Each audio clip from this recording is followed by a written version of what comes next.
Saudara-saudari dan anak-anak yang terkasih dalam Kristus, dari Novisiat SVD Kuweruteng Manggarai Flores NTT, saya Pastor Freddy Jahadin SVD menyampaikan ucapan selamat jumpa lagi lewat siraman rohani.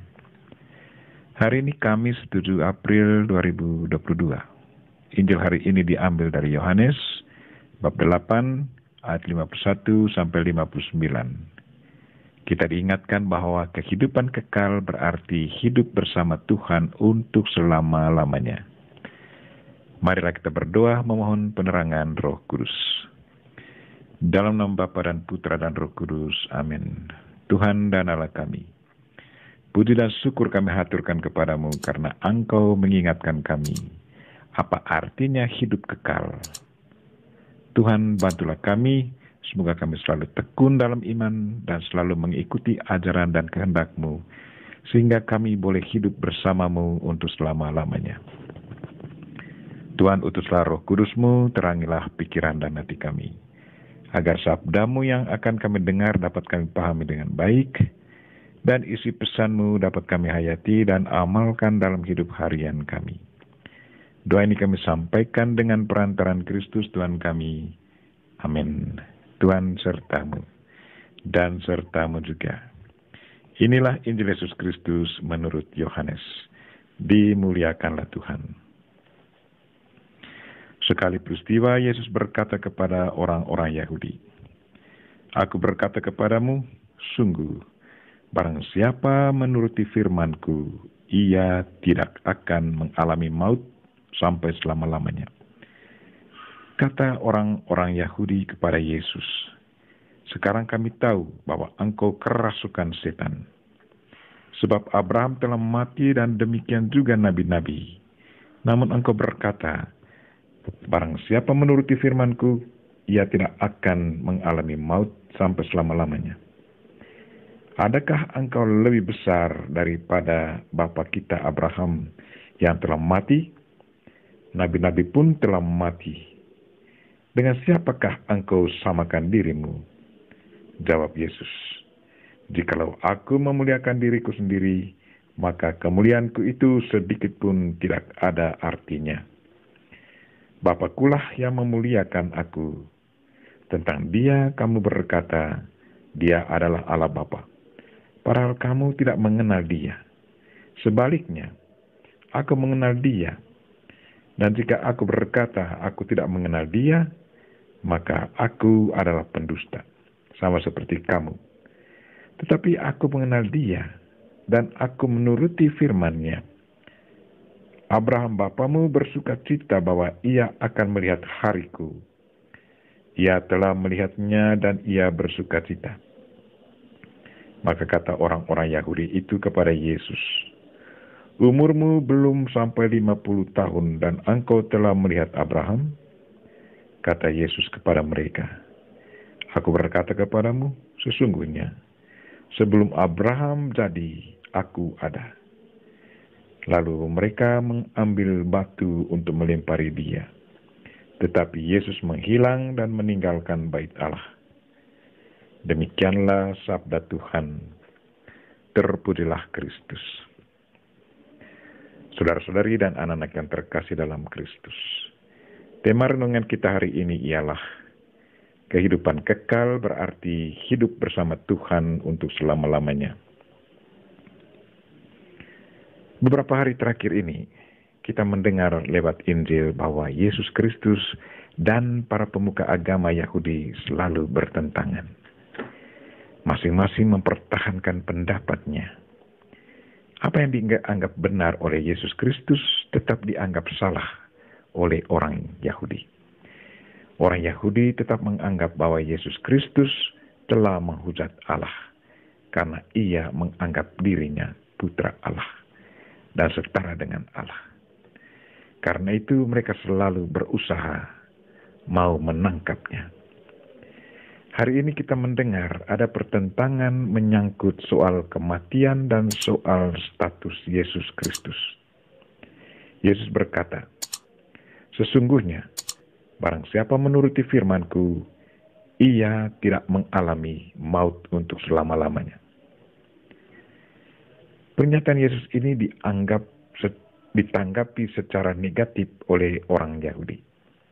Mereka menganggap bahwa Yesus sudah kerasukan setan. Mereka berkata, "Sekarang kamu tahu bahwa engkau kerasukan setan. Sebab Abraham telah mati, demikian juga para nabi.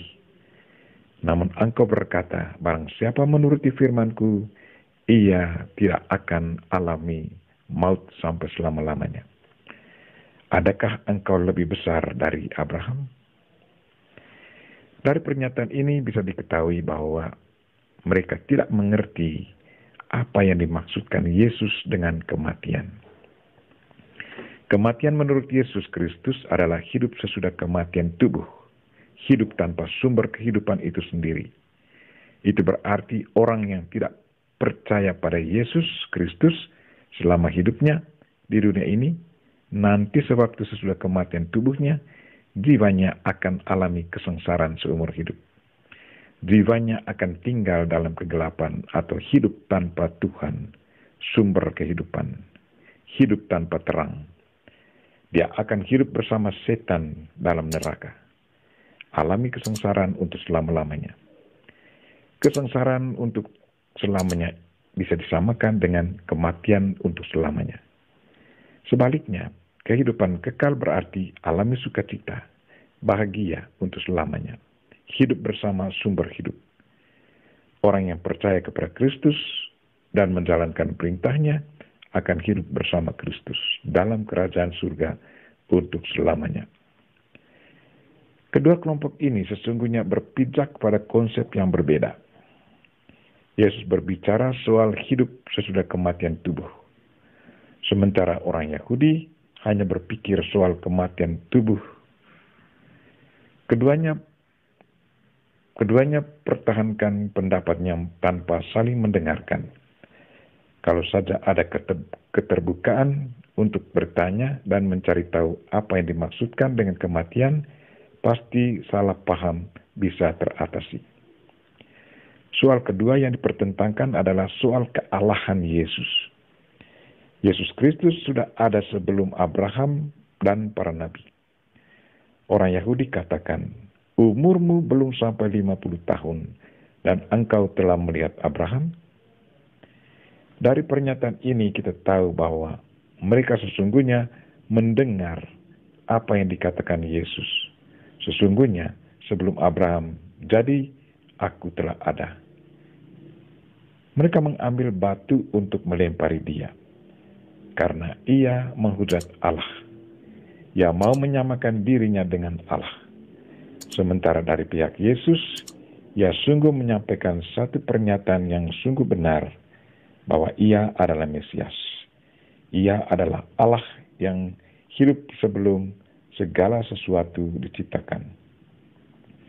Walaupun mereka mau melempari dia dengan batu, tetapi Yesus dengan segala kuasa kealahannya menghilang dari antara mereka.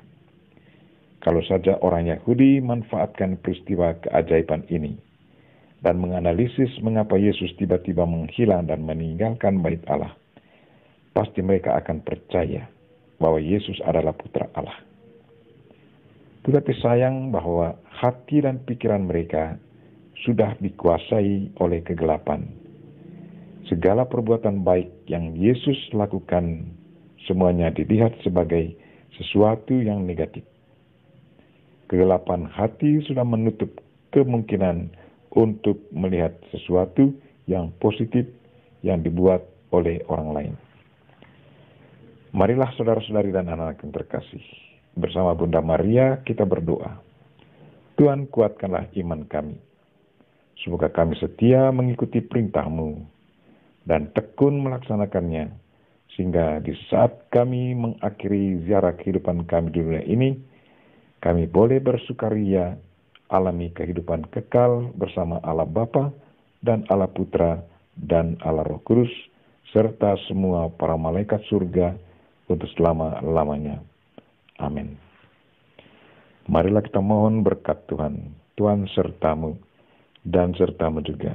Semoga saudara sekalian dan mereka yang kita doakan pada hari ini, secara khusus orang sakit, Dan segala aktivitas kita hari ini diberkati oleh Allah yang Maha Kuasa, Bapa dan Putra dan Roh Kudus. Amin.